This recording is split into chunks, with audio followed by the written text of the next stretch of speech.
क्या हमारा market over valued zone में है? आज इस वीडियो में हम चर्चा करने वाले हैं फंडामेंटल और टेक्निकल वे में कि शायद क्या पता हमारा मार्केट कोई ओवर वैल्यूड जोन में है। जिस तरीके की बातें चल रही हैं कि मार्केट एक ओवर वैल्यूड जोन में है, तो डिटेल में चर्चा होने वाली है। तो इस तरीके के वीडियोस के आपको लिए आप चैनल को जो सब्सक्राइब कर लें ताकि आपको इस तरीके के अपडेट्स टाइमली पहुंचते रहें। तो चलिए दोस्तों, welcome to my channel invest with Keshav. अब हम स्टार्ट करते हैं अपने वीडियो को।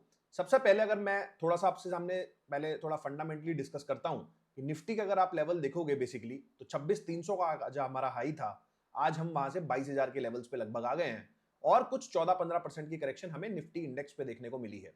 उसके अलावा अगर आप स्मॉल कैप और मिड कैप्स को देखेंगे तो वहां पे करेक्शंस का थोड़ा और बुरा हाल है। 20% प्लस करेक्शंस हमें स्मॉल कैप और मिड कैप के अंदर देखने को मिली है और वहां पे भी काफी ज्यादा डेंट स्टॉक्स के अंदर भी आया है।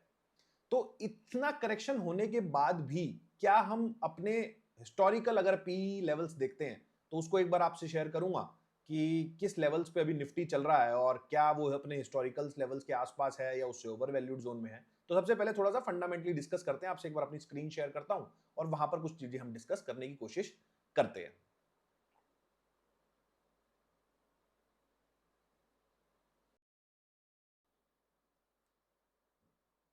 तो आई होप आप आपको मेरा स्क्रीन विजिबल होगा यहाँ पे।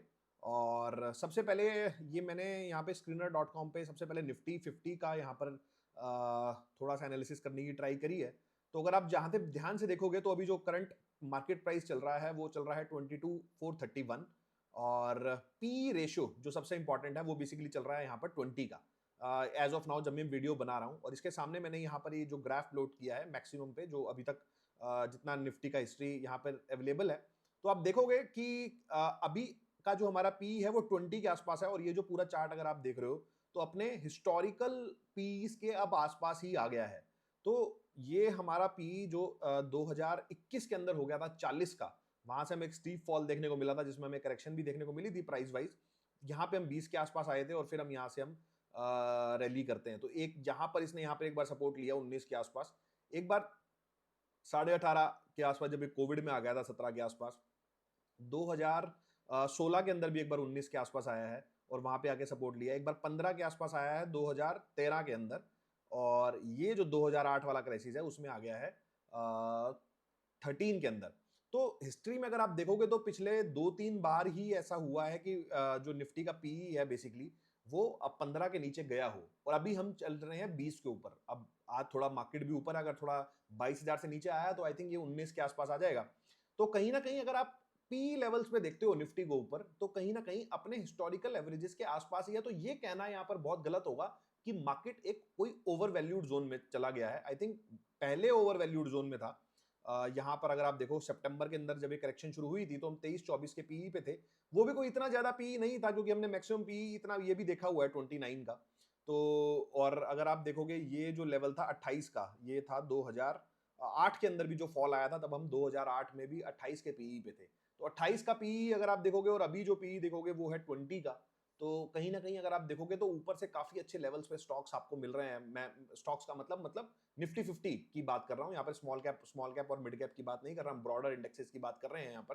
तो अगर आप देखोगे तो अपने हिस्टोरिकल मीडियन पीई जो है वो भी 21 है, अगर मैं एवरेज आउट भी कर लेता हूँ इसको, और उसके नीचे हम ट्रेड कर रहे हैं।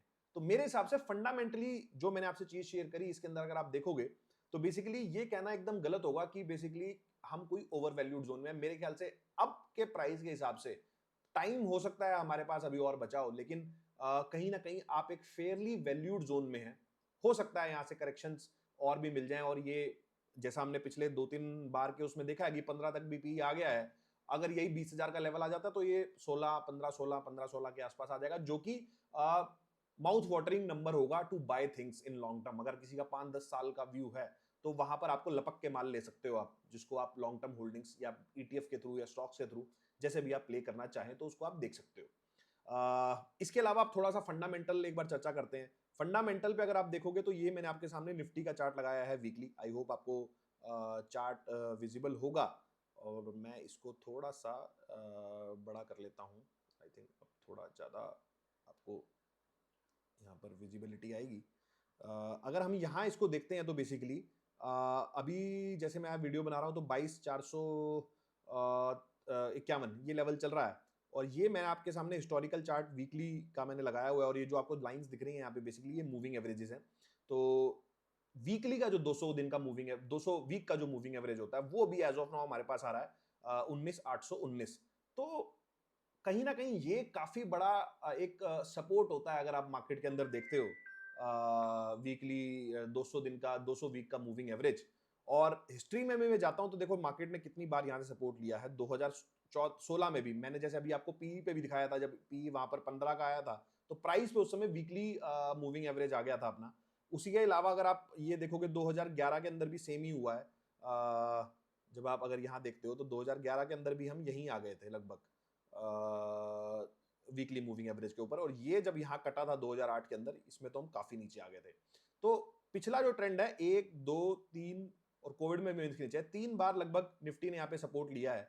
तो यहाँ से अगर आप करंट लेवल से अगर आप देखोगे तो बेसिकली अभी यहाँ से 10% का और करेक्शन अगर हम देखते हैं तो हमारे पास वीकली मूविंग एवरेज आ जाएगा, वो अभी टाइम के साथ पता चलेगा। तो ब्रॉडर कहने का मतलब ये है कि मूविंग एवरेजेस वाइज भी, मतलब अगर 200 दिन का मूविंग एवरेज या भी 100 दिन के 100 वीक के मूविंग एवरेज पे तो हम चल ही रहे हैं।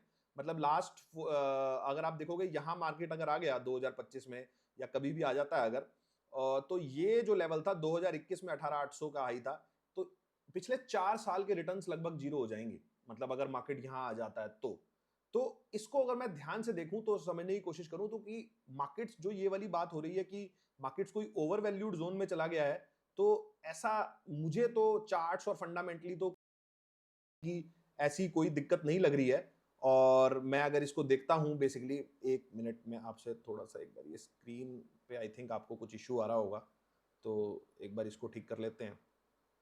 तो थोड़ा सा